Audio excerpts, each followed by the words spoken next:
सर्वांना सस्नेह जय जिजाऊ जय हरी. मी हबप ज्योतिताई राजे जाधव, राहणार शिंदखेड राजा. काल शरद पवार गटाचे प्रवक्ते विकास लवांडे यांच्यावर शाही फेक करण्यात आली. त्याला शाही फेक म्हणताच येत नाही, तसं तर अक्षरशः त्यांना अंघोळ घालण्यात आली काळ्या रंगाच्या शाईने. आणि संग्राम भंडारे आणि त्यांच्यासोबत आलेले त्यांचे काही साथीदार यांनी हे कृत्य केलं.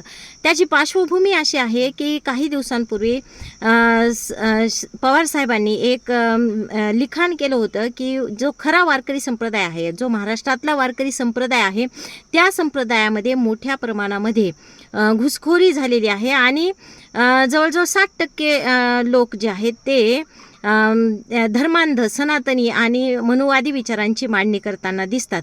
आणि ते जे लिखाण होतं त्याच्यावर मग प्रचंड अशी टीका मनुवाद्यांकडून होत असताना तशातच विकास लवांडे यांनी मोठ्या प्रमाणात त्याला प्रतिक्रिया देत राहिले. आणि त्यांनी एक लिस्ट प्रसारित केली की जे खरे घुसखोर आहेत त्यामध्ये आलेले, आणि 20 लोकांची एक पहिली यादी म्हणून त्यांनी ती जाहीर केली की मी यानंतरही त्या याद्या जाहीर करणार आहे, पण ही पहिली यादी आहे असं त्यांचं म्हणणं होतं.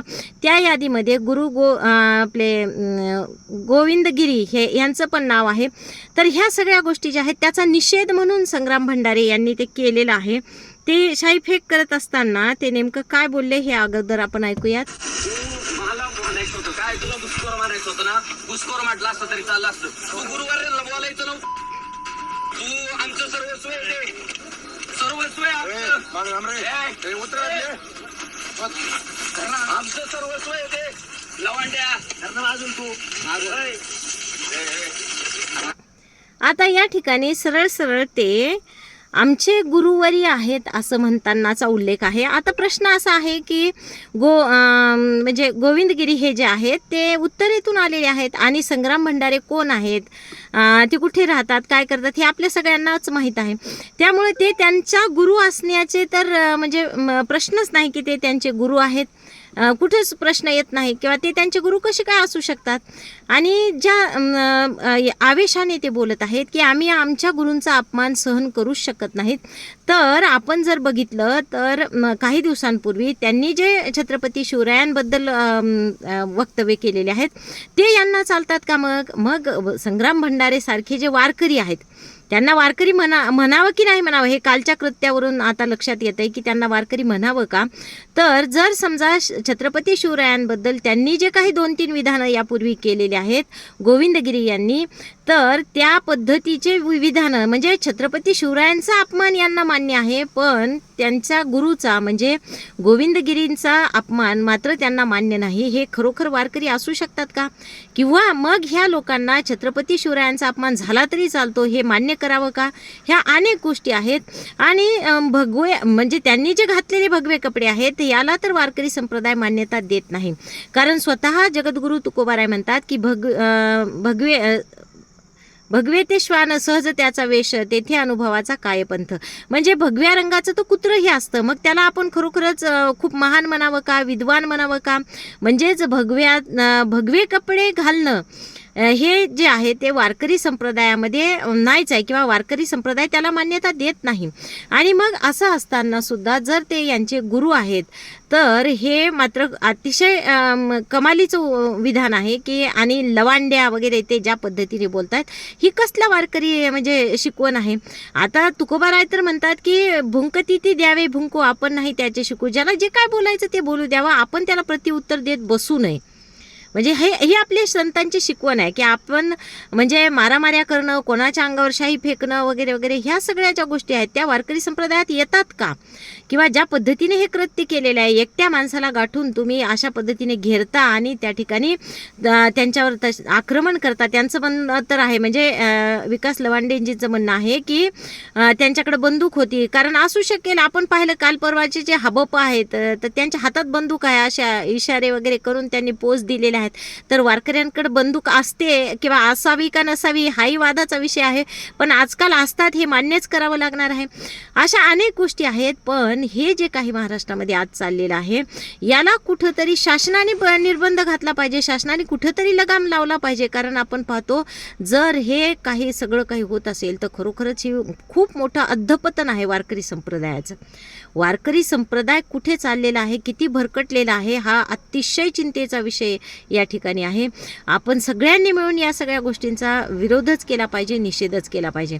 आणि विकास लवांडे सरांना माझी विनंती आहे की ही एकच जी लिस्ट तुम्ही ज्या पद्धतीने प्रसारित केली, असे अनेक लोक वारकरी संप्रदायामध्ये आहेत, पण एक लिस्ट तुम्ही ज्या पद्धतीने देताय आता, आणि असं जर तुम्ही अनेक लिस्ट बाहेर काढल्या तर निश्चितच ह्या सगळ्या गोष्टी ज्या आहेत त्या अजून वाढतील.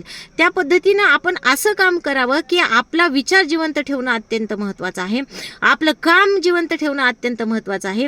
महाराष्ट्रामधल्या वारकरी संप्रदायामध्ये अनेक घुसखोर आहेत, हे नवीन नाही, हे महाराष्ट्राला माहीत झालेलं आहे. पण तुम्ही जर अशा पद्धतीने लिस्ट पाठवत राहाल, करत राहाल, याचा अर्थ यांना ते का लागलं, यांच्यामध्ये चिडका निर्माण झाली की आमच्या गुरुवर तुम्ही बोलले, आमच्या गुरुविषयी तुम्ही केलेलं आहे. तर ह्या कारण ते घुसखोर आहेत हे त्यांनी मान्य केलेलं आहे. म्हणजे आमच्या गुरुला तुम्ही घुसखोर म्हणलात हे आम्हाला मान्य नाही, किंवा ते तुम्ही अप्रत्यक्षपणे त्या पद्धतीने तुम्हाला ते मान्य केलेलंच आहे तुम्ही. मग असं असताना आपण ह्या लिस्ट प्रसारित करण्यापेक्षा विकास लवांडे सरांना माझी विनंती आहे की आपलं काम महत्त्वाचं आहे, आपला जीव महत्त्वाचा आहे. आणि ज्या पद्धतीनं हे लोक धमक्या देत सुटलेले आहेत, यांना शासनाचा पाठिंबा आहे. काल परवा त्यांनी सांगितलं की मी सत्याग्रह करणार आहे जोपर्यंत आरोपींना अटक होणार नाही. असे कितीतरी प्रकरणं आहेत, आपण जर बघितले महाराष्ट्रामध्ये तर आत्तापर्यंत कोणालाही अटक झालेली नाही. म्हणजे अप्रत्यक्षपणे शासन या लोकांच्या पाठीशी आहे. त्यामुळे या ठिकाणी जर आपल्याला हे काम पुढं चालू ठेवायचं असेल तर अशा लिस्ट प्रसारित करत बसण्यापेक्षा जनसामान्यांमध्ये जागृती करणं अतिशय महत्त्वाचं आहे. खरे घुसखोर कोण आहेत हे सामान्य जनतेला सुद्धा माहीत आहे, सामान्य वारकऱ्यांना सुद्धा ते माहीत आहे. पण या पद्धतीने ते जर आपण त्याला प्रक्षोभक रूप येत असेल तर आपलं काम किंवा आपलं जे म्हणजे जी पद्धत आहे ती आपण बदलली पाहिजे असं मला वाटतं. कारण आज मी सुद्धा महाराष्ट्राच्या कानाकोपऱ्यामध्ये जाते एक महिला म्हणून, आणि सुरक्षेचा प्रश्न सगळ्यांच्या दृष्टीने महत्त्वाचा आहे, महिला म्हणून माझाच नाही. तर या पद्धतीनं जर आपण काम करत राहिलो आणि आपला विचार फक्त लोकांपर्यंत पोहोचत राहिलो, त्याला कुणाचाही विरोध असू शकत नाही आणि कधीच असू नये, आणि तो असूच शकत नाही. पण अशा पद्धतीचे जे कृत्य आहेत, जर शासन त्यांच्या पाठीशी आहे तर निश्चितच आपण कुठंतरी आपलं काम थांबवलं जाणार आहे. त्यामुळं मला सगळ्याच वारकऱ्यांना जे प्रामाणिकपणे आज महाराष्ट्रामध्ये संतांचा खरा विचार पोहोचवण्यासाठी काम करत आहेत त्या सगळ्यांना विनंती आहे की या लोकांच्या नादी न लागता आपलं काम संथपणे आणि अतिशय शांतपणे आपण चालू ठेवावं. कारण हे जे लोक आहेत आपण पाहतो की हे वारकरी आहेत की नाही, ज्या पद्धतीने ते शिव्या देत आहेत, ज्या पद्धतीने त्या व्हिडिओमध्ये बोलत आहेत, अरे लवांड्या लवांड्या करू करू, हे नाहीच आहे. हे म्हणजे वारकरी संप्रदायाचं वाटोळं झालेलंच आहे.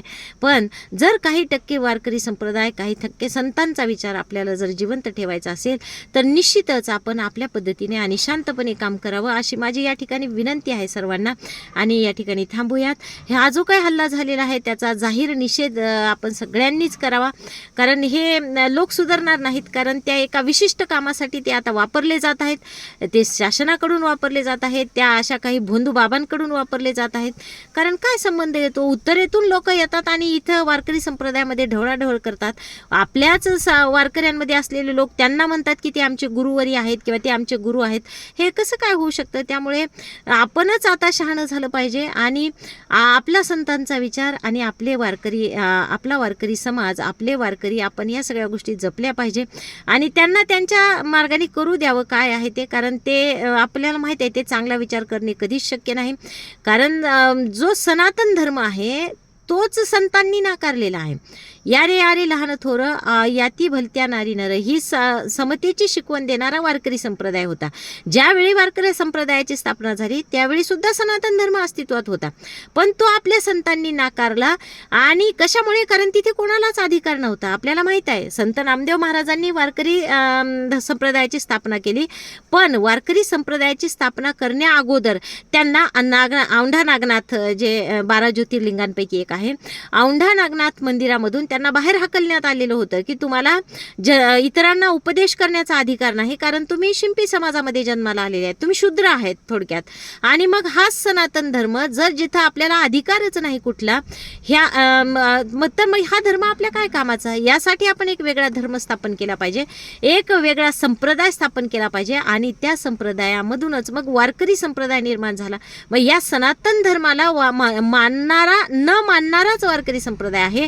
पण आज हे वारकरी जे संग्राम भंडारे सारखे आहेत ते म्हणतात की आमचा तुम्ही अपमान केला, तुम्ही सनातन धर्माचा अपमान केला, तुम्ही भगव्याचा अपमान केला. तर हा सनातन धर्म आणि हा तुमचा भगवा रंग म्हणजे भगवी पताका संतांना मान्य आहे पण भगवे कपडे नाही. तर मग तुम्हाला हे सगळं जे काय आहे ते संतांना मान्यच नाही, वारकरी संप्रदायामध्ये मान्य नाही.